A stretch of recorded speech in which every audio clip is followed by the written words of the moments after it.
नमस्कार दोस्तों, स्वागत है आप लोग का एक बार फिर से द आईआर शो में। तो दोस्तों, इस समय की सबसे बड़ी खबर जो है वो गल्फ़ नेशन से आ रही है, जहां पे भारत के ख़िलाफ़ एक बहुत बड़ी साजिश देखने को मिल रही है, जिसमें वहां के लोगों से ये अर्ज़ किया जा रहा है कि आप जो इंडियन प्रोडक्ट्स हैं उनका बॉयकॉट करें। तो दोस्तों, जैसा कि आप यहाँ देख सकते हैं कि Islamist in middle east call for boycott of Indian products over Assam violence, अर्ज मुस्लिम कंट्रीज़ टू टेक एक्शन। तो दोस्तों, ये एक बहुत बड़ा एक प्रोपेगेंडा चलाने की कोशिश की जा रही है और कई ट्विटर हैंडल्स के ज़रिए इसको जो है फैलाने की कोशिश की गई, जिसके बाद ये ट्विटर के ऊपर ट्रेंड भी किया, ख़ास तौर से कतर के अंदर और कुवैत के अंदर। और यहाँ पे आप देख भी सकते हैं, दोहा न्यूज़ का एक आर्टिकल है, anti Muslim crackdown in Assam triggers boycott Indian products calls on Twitter. तब आप यहाँ पे इनकी लैंग्वेज भी देख सकते हैं कि एंटी मुस्लिम क्रैकडाउन इन असम। अब इसके बारे में हम लोग थोड़ा हल्का सा आगे चल के बात करेंगे, लेकिन फ़िलहाल आप यहाँ पे जो आर्टिकल है उसकी लैंग्वेज देखिए। यही नहीं दोस्तों, जो अपने जो इंडिया में भी जो है आर्टिकल्स उसमें छपे हों, उनमें सोचिए एट्रोसिटीज़ वर्ड तक का इस्तेमाल किया गया है। तो अब इसका सोचिए असर इंटरनेशनल तौर पे कितना ज़्यादा होता है, ये हमारे मीडिया हाउसेस को बिल्कुल भी इसका अंदाज़ा नहीं होता है। उसके बाद दोस्तों, एक बाढ़ सी आ गई कतर में, ख़ास तौर से जो ट्विटर का जो अकाउंट था उसके ऊपर एकदम बाढ़ सी आ गई, जिसके ऊपर ट्विटर पे ट्रेंड भी किया उस दिन 29 सितंबर के दिन में। और इसके बाद लगातार कई यूज़र्स ने जो है इंडिया को टारगेट कर के वहाँ पे कैंपेन चलाए।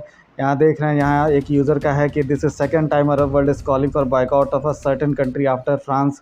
मतलब एक तरीके से धमकी देने की कोशिश की कि फ्रांस के बाद अब सेकंड कंट्री के खिलाफ़ बॉयकॉट मुहिम चलानी है और इंडिया को सबक सिखाना है। यहाँ आप देख सकते हैं, to all Muslim this is chance boycott Indian made products, can't stop the killer, stand with your brothers. अब यहाँ पे आप लैंग्वेज देख सकते हैं, भारत के लिए किलर शब्द यूज़ किया जा रहा है और बाकी मुस्लिम्स के लिए ब्रदर का इस्तेमाल किया जा रहा है। इसी तरीके से एक और यूज़र है, आप यहाँ देख सकते हैं, उसने मोदी गवर्नमेंट को सीधे सीधे इनडायरेक्ट उन्होंने चेतावनी दी कि यहाँ भी 3 मिलियन जो है हिंदूज़ रहते हैं और उनके साथ बड़े भाईचारे के साथ रहते हैं, तो इस चीज़ को याद रखो। और वो यहाँ से डॉलर भर भर के जो है वो इंडिया में भेजते हैं, तो इसलिए इंडियन गवर्नमेंट को ये चीज़ याद रखनी चाहिए।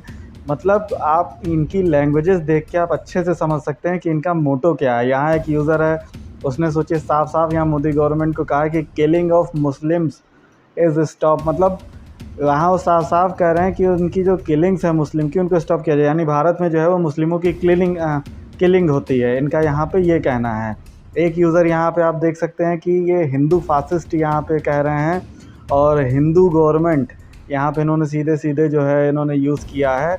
तो अब आप ये मेंटालिटी समझ सकते हैं कि किस तरीके से जो है भारत को बदनाम करने की साजिश की जा रही थी, जिसके बाद हमारा जो विदेश मंत्रालय था वो भी सतर्क हुआ। और इंडिया इन कतर, यहाँ आप देख सकते हैं ट्विटर पे इन्होंने अपना किया कि बहुत से लोग जो है मलेशियस अटेम्प्ट कर रहे हैं सोशल मीडिया पे हेट्रेड और डिसहार्मनी को फैलाने के लिए, अपने नकली प्रोपेगेंडे के लिए। इसलिए सभी से अर्ज किया जा रहा है कि वो काफ़ी सतर्कता बरतें और किसी भी फेक हैंडल, प्रोपेगेंडा और डॉक्टर्ड वीडियो के एक तरीके से आप कह सकते हैं बहकावे में ना आएँ।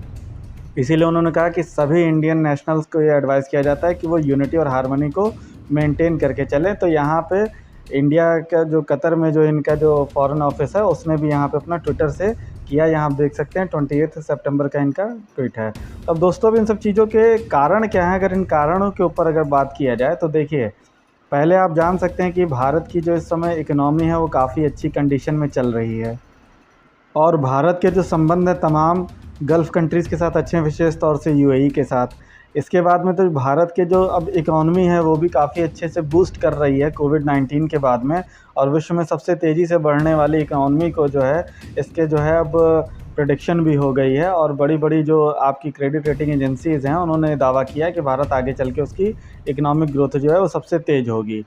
अब रही बात दोस्तों, अगर इस चीज़ की जिसकी धमकी दी जा रही है कि भारतीय प्रोडक्ट्स को जो है एकदम बॉयकॉट कर दिया जाए, तो दोस्तों मैं आपको बता दूं कि जो भारत का जो जीसीसी के साथ जो ख़ास तौर से जो जीसीसी नेशंस हैं, उनके साथ जो भारत के अगर ट्रेड की बात की जाए तो भारत का ट्रेड डेफिसिट है। भारत एक्सपोर्ट में ऐसी कोई ख़ास चीज़ करता नहीं है प्रोडक्ट में कि जिसको ये बॉयकॉट करके भारत का कुछ बिगाड़ सकते हैं। हाँ, रेमिटेंसेस की बात की जाए तो दोस्तों देखिए, रेमिटेंसेस तो आती हैं, लेकिन उसमें भी यूएई नंबर 1 पे है और यूएस से फिर सऊदी अरेबिया। तो इसका विरोध ना यूएई में देखने को मिल रहा है, ना सऊदी अरेबिया में देखने को मिल रहा है। जो मिल रहा है वो कुवैत और कतर में है। लेकिन कुवैत और कतर में भी दोस्तों इनकी जो जो आप कह सकते हैं गवर्नमेंट है, उस गवर्नमेंट के द्वारा इनका कोई ख़ास विरोध देखने को नहीं मिल रहा है। सिर्फ लोकल ट्विटर हैंडल्स जो हैं उनके द्वारा देखने को मिल रहा है। लेकिन दोस्तों इसमें भी सबसे बड़ी बात ये है कि जितने भी जो ट्विटर हैंडल्स हैं जिनसे सब देखने को मिल रहा है, अगर उनकी जांच पड़ताल की जाए और उनके अगर आईडी पे अगर आप जाके क्लिक करके अगर उनको आप देखेंगे तो उनकी जो लोकेशंस है मैक्सिमम जो है वो पाकिस्तान की है।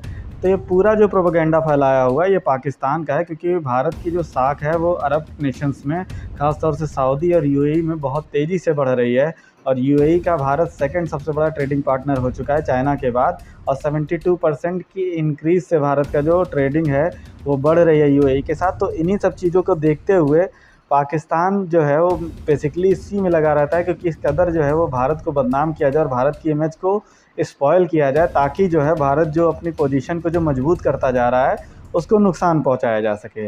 अब रही बात अगर दोस्तों असम की बात की जाए, जिसके वजह से कहा जा रहा है, तो असम की गवर्नमेंट ने इस चीज़ को क्लियर कर दिया है कि ये पूरा जो मुद्दा था वो लैंड ग्रैबिंग का था, जो कि इंक्रोचमेंट की गई थी रोहिंग्यास के द्वारा और बांग्लादेशीज़ के द्वारा, जो कि शरणार्थियों के रूप में आके बसे हुए थे।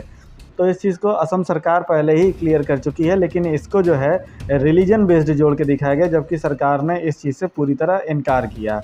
अब यहाँ पे दोस्तों मेरा मानना ये है कि देखिए भारत को भी एक काफ़ी अवेयर होना चाहिए अब इन सब चीज़ों को लेके कि किस तरीके से भारत की जो इमेज है उसको स्पॉइल करने के लिए पाकिस्तान और पाकिस्तान के जो फेक हैंडलर्स हैं वो लगातार इस चीज़ पे काम करते हैं कि भारत की जो इमेज है उसको कैसे स्पॉइल किया जाए। तो नीड ऑफ द आवर ये है कि भारत को भी अब इसके लिए एक स्पेशल सेल बनाना चाहिए जो इन हैंडलर्स को टैकल करे और उनको काउंटर करे।